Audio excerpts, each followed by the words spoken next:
We've got the generators in places, both north and south. We've got generators on Charleston, the Rubies. Here, they're ready. We had the program stood up. It has been there for 10 years. They're ready. We had the program stood up. It has been there for 10 years. Has been there for 10 years. If we get it front through, we need to seat it. Any technical questions, because I just know what they look like. The generators, that is. Thank you. If we get it front through, we need to seat it. If we get it front through, we need to seat it. If we get it front through, we need to seat it. Okay, folks, so I want to share some of this information from some of these reports on weather modification activities that have been filed with NOAA, with that NOAA website for reporting weather modification projects. And it's kind of curious to look through and see,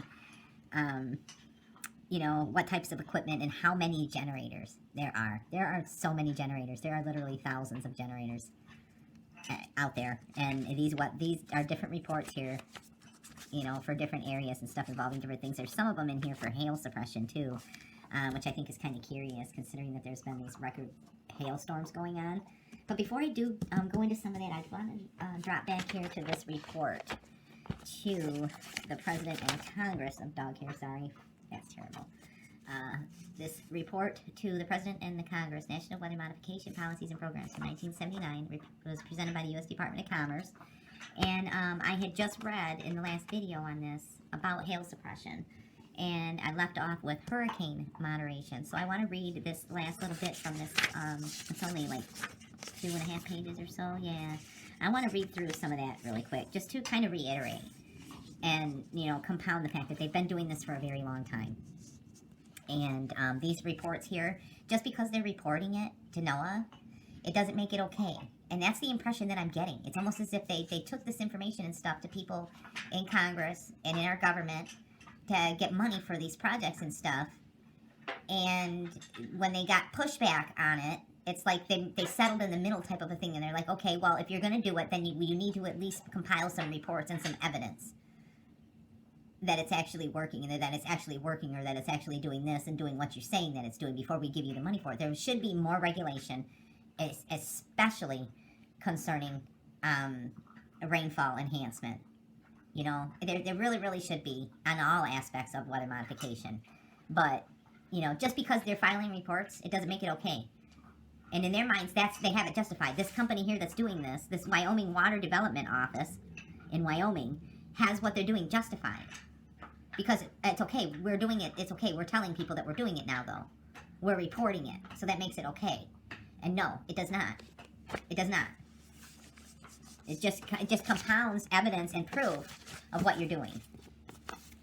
And from what I'm reading and understanding so far, the information that has been presented in this report here, where the words inconclusive and variable is repeated multiple times, still exists to this day. So all of this that you're doing here has got other intentions.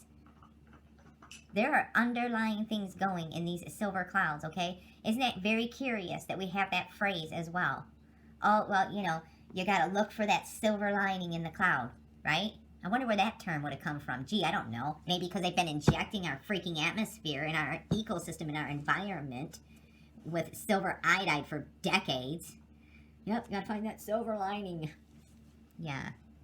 Anyway, this was the summary of major findings, number 1, because there's a second chapter on the summary of major findings as well. Let's see if I can find that other one.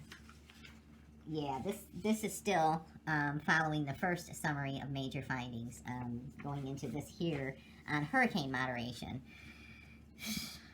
Yeah, don't tell me they aren't doing it, folks. There's more than enough proof and evidence to show that they have been doing it, and they're currently doing it. So if anybody wants to argue with you on that, just send them to the NOAA website. I'll put a link in the description and in the comments section. Just send them to the NOAA website and tell them, look up weather reports. Look, are these people just filing this information and it's not really going on? No, because we can actually see in the sky what they call contrails, and that really is, this context tag thing with YouTube is really quite frustrating. We really need to try to formulate some kind of a plan where we can write a letter and let YouTube know that we're insulted, that they need to stop putting the context tags for the contrail thing, that we have more than enough evidence to prove that they are, in fact, spraying our skies. And those are not just contrails, they're laced. They are laced and loaded contrails. And if you really want to put it into context, you need to put all the information on geoengineering, cloud seeding, and all of that stuff in that context tag too. If you're going to add labels to videos and really want to add proper context, then you should be putting links in there for geoengineering and for cloud seeding for people to find the information that would support that what they're doing is actually helping our environment and not damaging it more. Because I'm telling y'all, they've been doing it long enough, they have really screwed up a lot of water systems. They have really screwed up a vital resource that a lot of people rely on. Our water is so badly toxified. It's just nasty. It's disgusting. And again, I'm going on another rant. I'm going to warn you ahead of time, okay? And I'm going to try not to cut this one out because I feel this rant is important, especially after last night when I saw all of the fireworks and everything popping off around the valley. And I'm sitting up there on the roof, and I'm getting pelted with tiny little bits. I mean, and it was continuous for a good 10 to 15 minutes. And I was sitting up there after everything started really popping off. I was getting pelted with debris, with shrapnel from these fireworks. And now you tell me, here in Nevada, they're telling us that we need to watch what we put down the drain. We need to watch what we drain off of our properties. Because it all goes into Lake Mead, right? But yet you're going to allow all of these fireworks to go off? You're not going to put in some kind of a rule or something in place that says, you know, don't light off fireworks.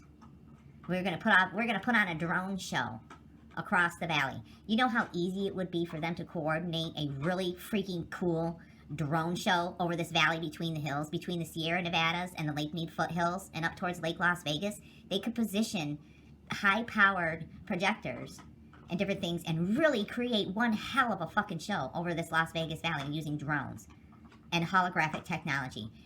They don't need to fire off all of these fireworks, okay? I'm not trying to be that person. I'm really not. I'm not trying to be that Karen, you know what I mean?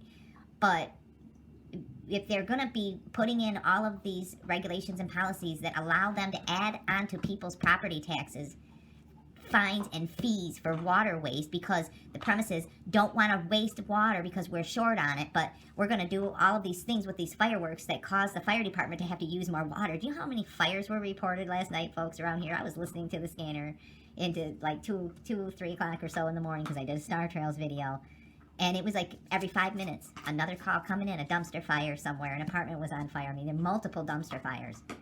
Every year, it's the same thing. Why tax the system like that? Why do that? You have no problem putting in rules and regulations that restrict people from using a vital resource like water, but you don't want to mess with the people that want to light off all them fireworks, right? No, you're not gonna draw the line there and make a rule or anything or a mandate or outlaw fireworks entirely around here that shoot up in the air or anything, even on the ground, because it all goes into Lake Mead, right? Anybody that lives around here in Henderson and in Las Vegas has probably seen that freaking stupid ass video about water that makes it into Lake Mead. You gotta be careful. It's a stupid song. It was a ridiculous waste of their money because obviously they're allowing all of these thousands of fireworks to go off with all of this firework debris and crap raining all over the valley here to wash into Lake Mead. But anyway, hurricane moderation. Oh, I'm probably gonna edit that out. Anyway, hurricane moderation. Very little experimentation has been done on modification of severe storms. The single exception is the hurricane. One hurricane modification concept has undergone some experimentation by NOAA and the Department of Defense scientists. You don't say. The concept involves strategic silver iodide seeding of the eye wall and inner rain band clouds of a mature hurricane in an attempt to displace outward the ring of ascending air in the eye wall and thereby reduce the maximum wind speed. The idea is to slow down the hurricane's rotation in the same manner as a spinning ice skater who extends his arms. 3 mature Atlantic hurricanes have been seeded by Project Storm Fury scientists. But only one experiment on Hurricane Debbie in 1969 tested the displacement moderation concept. Hurricane Debbie was seeded 5 times at 2 hourly intervals on August 18th and again on August 20th. On the first seeded day, the maximum wind dropped 30% 4 to 6 hours after the last seeding.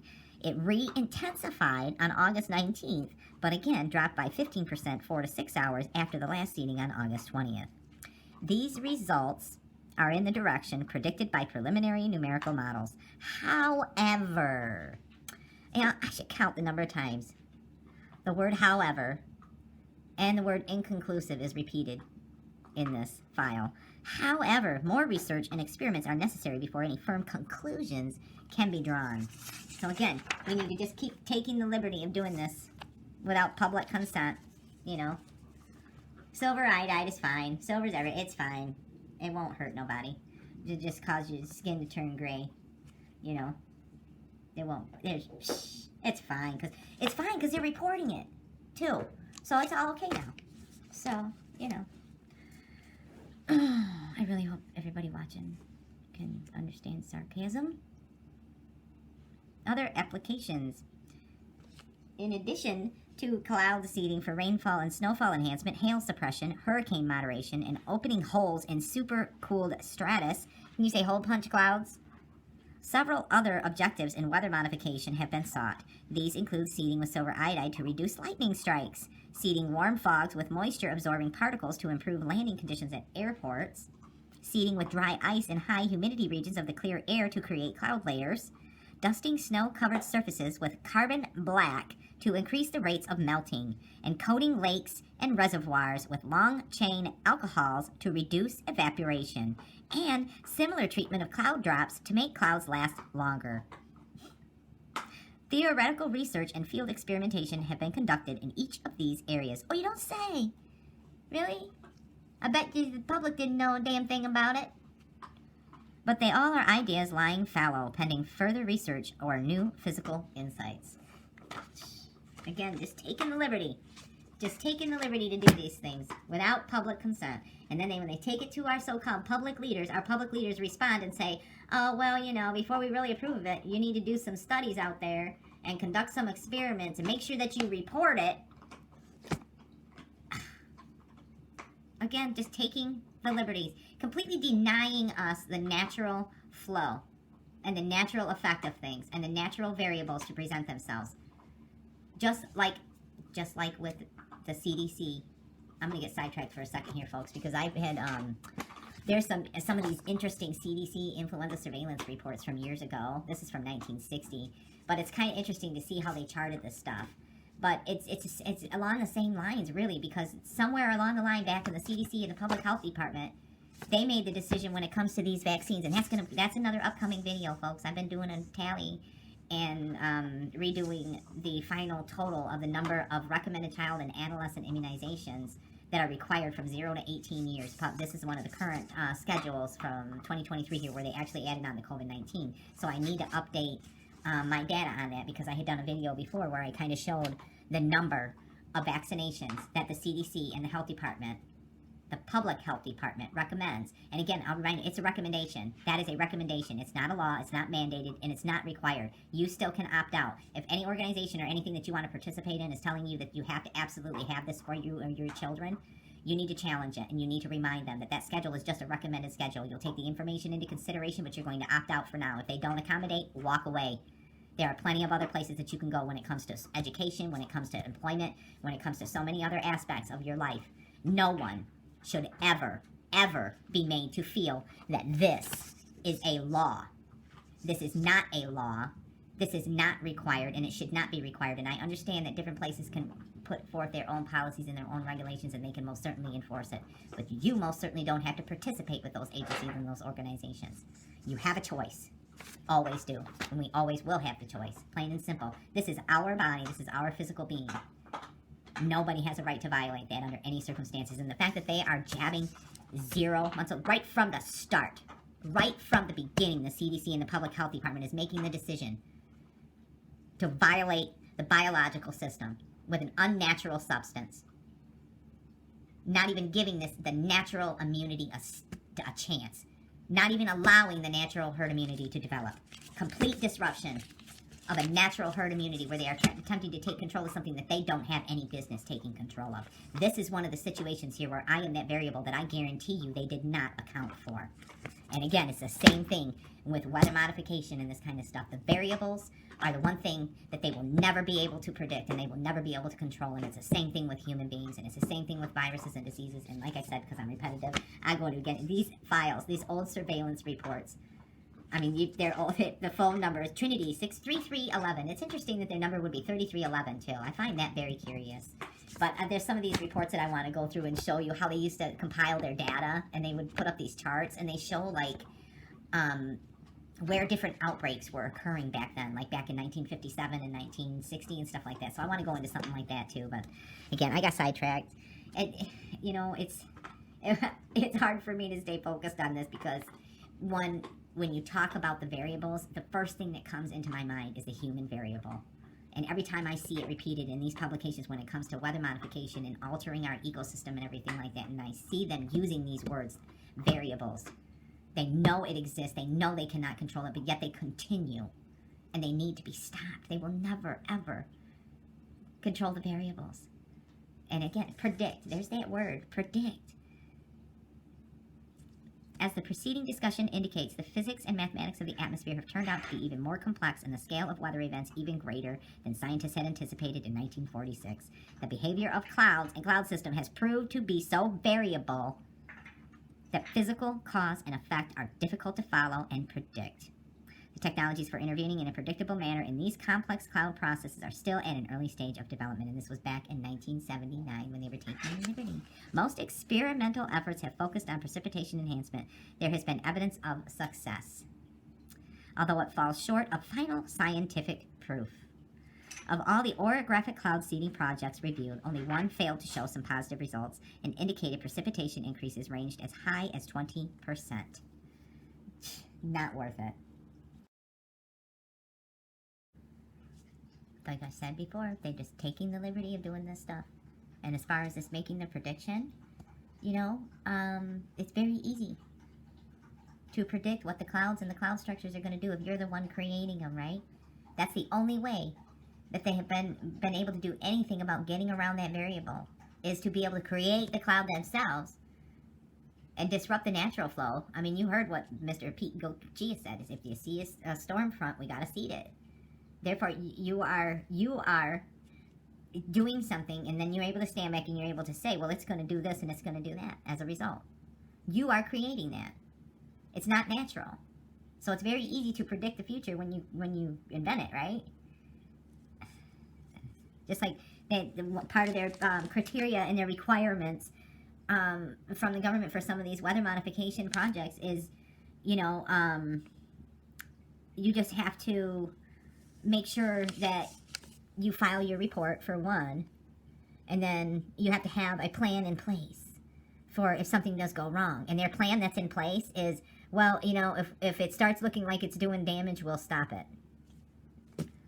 What if you already got the ball rolling on something and there's no way to stop it? Are you going to own up to that? Are you going to own up to it where, like, in your little a hurricane experiment for Storm Fury, are you going to own up if it goes the wrong way? If it makes it worse? Of course not. No. Because you can just get away with murder with this stuff, literally. Most experimental efforts have focused on precipitation enhancement. There has been evidence of success, although it falls short of final scientific proof. Of all the orographic cloud seeding projects reviewed, only one failed to show some positive results and indicated precipitation increases ranged as high as 20%. Results of the many cumulus cloud precipitation enhancement projects varied more widely. Some of those using the static seeding concept resulted in apparent decreases in precipitation. Others indicated precipitation increases as high as 33%. Yeah, I call bullshit on that one. They like that number. Most, however, there's that word again, were inconclusive. There's that word again. One project in Israel has established statistically convincing results, precipitation increases of about 15%, and has gone operational. Those projects using the dynamic seeding concept have demonstrated fairly conclusively that the growth of a single cumulus cloud can be stimulated using this technique. But the question of predictable increases in a real precipitation as a result of growth and merger of clouds and cloud systems is still open. The Florida Cumulus Project has provided evidence of success, and further data will be available from a second phase of that program, which is now in progress. Results of seeding projects in convective bands in California and cumulus clouds in North Dakota were encouraging, although inconclusive. And I think the North Dakota is interesting because a lot of these weather reports filed on weather modification reports, North Dakota is highly involved in it. But I you know, it's very curious because you talk about how this project in Israel It has established statistically convincing results and precipitation increases of about 15% and has gone operational. So I think that's very curious because there's some parts of that area over there in that region that are very, very dry, aren't they? Like extremely dry, right? So if you're over here intercepting cloud storms and cloud systems and you're making that rain drop before it reaches a certain region, you are essentially affecting that other country's well-being and their access to a vital resource coming down in the form of a rainstorm. Because I mean, if you get it seeded heavy enough, that's in their publications, not just in their patents, but in their publications as well, where they explain how that technique works about controlling rain and rainfall and precipitation over a certain area. You get around, you go to an area that's right beside it, right? Like say this is a region. My finger's here. This is a region, right? Then you have another region over here, and then you have a storm system coming in and getting ready to drop some rain and moisture, right? Instead of letting it build up and then maybe dropping a little bit of rain over here on this region, you seed it real heavy. You lace that sucker so heavy with particulates that it begins to drop down over this region and it exhausts itself and it drains all out. So by the time it would get over here, it'd be all dried up. So this region don't get none. So I find that very curious that in this publication they actually say that there is one project in Israel that has established statistically convincing results and precipitation increases of about 15% and has gone operational. And this was published in 1979. Keep that in mind. So anyway, let's see, there's a last little bit here. There are many reasons for the state of affairs. Research has been discontinuous and definitive tests are lacking. Operational projects have not made adequate design provisions for establishing proof of success. Without proof of effectiveness, applications have been on again and off again and uneven in coverage. Results of the practical application of the technology are therefore difficult to document. Well, that's good. Well, we're documenting it now, aren't we? Through these interim weather reports on weather modification, huh? Despite promising experimental results, there has not yet been any widespread impact in terms of reducing crop losses or loss of life from storms. So it's, in other words, it's not done the purpose that you sold to the so-called policymakers and regulators in this report to Congress, right? It's not, Past seeding activities have suffered from several common deficiencies. Principal among them has been the general inadequacy of our knowledge of cloud structure and behavior. This deficiency remains the foremost deterrent to progress in present efforts. Well, they weren't able to reverse engineer nature's cloud structures, right? This deficiency remains the foremost deterrent to progress in present efforts. Other important problem areas include project designs that do not provide adequately for essential statistical evaluations, inadequate measurement techniques and instrumentation, and unsatisfactory seeding strategies. These matters are discussed further in the next section of this chapter, which I'll go into in another video because I want to get into some of these weather reports and stuff here. But, it's very curious how many times the word variable and inconclusive is repeated in this publication. I might have to go through and highlight and do a count and a tally of how many times the words variable and inconclusive are used in this publication. And they continue. And they continue. I can't approve of it under any circumstances, folks. I just can't. And they've taken too many liberties. Anyway, Because for us taking the steps now that will make us no longer second in space and in size. It lays the predicate and the foundation for a space communication satellite that will permit the people of the world to see one television program at the same time throughout the world. Think about that kind of communication, and think about the opportunity that will provide.